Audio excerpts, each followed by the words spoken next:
3 lecture बघितले. पहिल्या लेक्चरमध्ये ट्रेडिंग प्रॉफिट अँड लॉस बघितलं. त्याच्यानंतर त्याच्या रिलेटेड सेकंड लेक्चरमध्ये एक्झाम्पल बघितलं आणि तिसऱ्या लेक्चरमध्ये आपण बॅलन्स शीट बघितली होती. आता फोर्थ लेक्चरमध्ये आपण बॅलन्स शीटच्या रिलेटेड एक एक्झाम्पल बघणार आहे. मग त्याच्यामध्ये तुम्हाला हा क्वेश्चन दिलेला आहे. क्वेश्चन म्हणजे ट्रायल बॅलन्स आहे जे क्वेश्चनमध्ये असतं ते, आणि इथे तुम्हाला सर्व असेट्स आणि लायबिलिटी दिलेले आहे. मग त्या असेट्स आणि लायबिलिटीज तुम्हाला बॅलन्स शीटमध्ये पोस्ट करायचे आहे. मग हे बॅलन्स शीटचं फॉर्मॅट आहे balance sheet as on. As on नंतर काय तर आपल्याला डेट टाकायची. मग ती डेट कुठली, तर ही जी ट्रायल बॅलन्सला डेट असते ती आपल्याला इथे टाकायची आहे 31 मार्च 2025. ओके. त्याच्यानंतर आपण बघूया आता इथे जे असेट्स आणि लायबिलिटी दिले आहेत ते आपल्याला इथे पोस्ट करायचे आहेत. First, plant and machinery. Plant and machinery assets आहे की लायबिलिटी, तर असेट्स आहे. असेट्स म्हणजे काय, तर property. Okay. Plant and machinery काय आहे, असेट्स आहे म्हणजे प्रॉपर्टी आहे. मग इथे येणार ती प्लांट अँड मशिनरी आणि त्याची अमाऊंट आहे 20,000. मग ही डायरेक्ट 20,000 आपल्याला आउटर साईडला पोस्ट करायचं आहे. Next, land and building. Land and building काय आहे, असेट्स की लायबिलिटी, असेट्स आहे कारण ती प्रॉपर्टी आहे लँड अँड बिल्डिंग. ओके. जे पण प्रॉपर्टीज असतात ते आपले असेट्स आहेत. मग इथे येणार ती असेट्समध्ये लँड अँड बिल्डिंग. त्याची अमाऊंट आहे 10,000. Next, furniture. फर्निचर लायबिलिटी आहे की असेट्स आहे, तर हे पण एक असेट्सच आहे कारण प्रॉपर्टी आहे.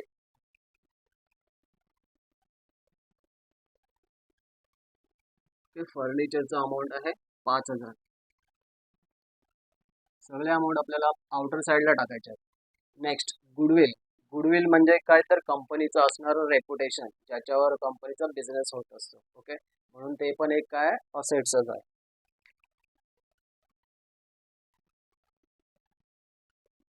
गुडविल आहे 10,000, ते पण आउटर साईडला. नेक्स्ट, सन्ड्री डेटर. सन्ड्री डेटर, डेटर हा अकाउंट मध्ये यूज केला जाणारा वर्ड आहे, पण एक सिंपल लँग्वेज मध्ये जर आपल्याला समजायचं झालं तर डेटर काय असतं, कस्टमर ज्याला आपण माल विकतो.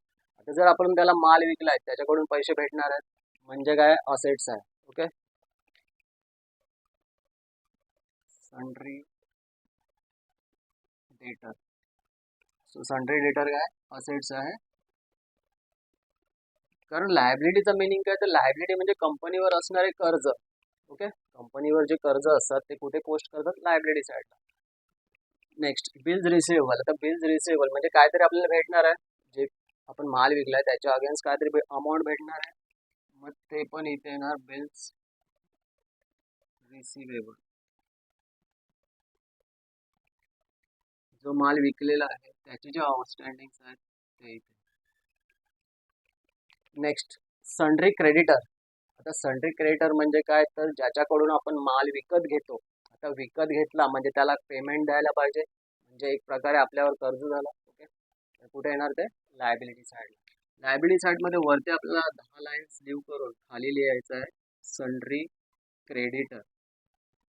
ओके. सन्ड्री क्रेडिटर म्हणजे काय, ज्याच्याकडून आपण माल परचेस करतो, मग आपण त्याला काय पेमेंट करणार आहे. पेमेंट. लायबिलिटी म्हणजे आपल्याला फ्युचरमध्ये ज्यांना पेमेंट्स द्यायचे आहेत ते. इथे येणार 15,000 outer side. Next, bills payable. Payable म्हणजे काहीतरी पे करायचं आहे ना, पे करायचं म्हणजे काय, तर लायबिलिटी. ओके. बिल्स पेएबल किती, 10,000. नेक्स्ट आहे bank loan.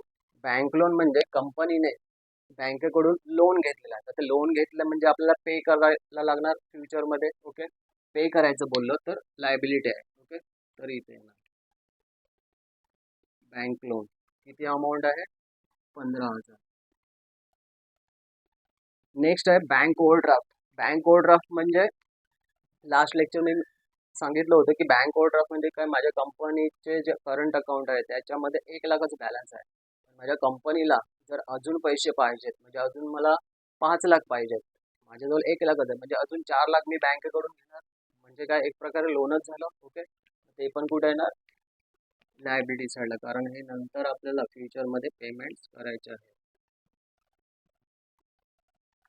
Bank overdraft, sorry bank लोनचा अमाऊंट आहे 10,000 आणि बँक ओव्हरड्राफ्ट आहे 15,000. ओके. नेक्स्ट आहे कॅपिटल. कॅपिटल जे असतं इथे लायब्ररी साईडला येतं. लायब्ररीची स्टार्टिंगच काय कॅपिटलने होते, म्हणून इथे आपण लाईन्स लिहू केलेले आहेत.